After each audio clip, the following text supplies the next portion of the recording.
Special intensive revision ఓటర్ల జాబితా యొక్క సమగ్ర పునఃసమీక్ష ఏదైతే జరుగుతోందో ఎన్నికల సంఘం ఆధ్వర్యంలో ఇది కేవలము విపక్ష పాలిత రాష్ట్రాల్లోనే జరుగుతోంది. విపక్షాలకు ఓటు వేసే వాళ్ళ పేర్లనే తొలగిస్తున్నారు అని చెప్పడం జరుగుతుంది. అక్కడ ఉన్నటువంటి బీజేపీయేతర ప్రభుత్వాల్ని పడగొట్టే లక్ష్యంతో జరుగుతోందని ఒక దుష్ప్రచారం జరుగుతోంది.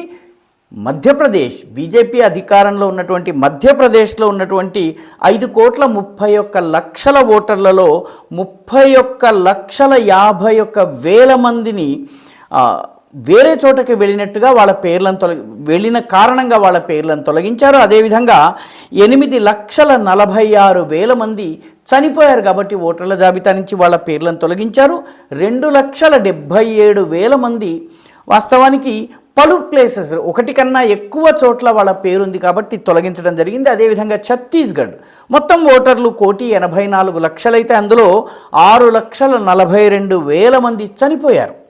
అదేవిధంగా 19 లక్షల మంది వేరే చోటకి రాష్ట్రం వదిలి బయటకు వెళ్ళిపోయారు. 1,79 మంది పలు చోట్ల అంటే ఒకటికి రెండు అంతకన్నా ఎక్కువ చోట్ల వాళ్ళ పేర్లు ఉన్నాయి. కాబట్టి బెంగాల్లో ఏ తరహాగా సంఖ్యల్ని దొంగ ఓట్లని తీయడం జరిగిందో ఇన్వాలిడ్ ఓటర్లని అదే పద్ధతిలో ఈ రాష్ట్రాల్లో కూడా చేయడం జరిగింది.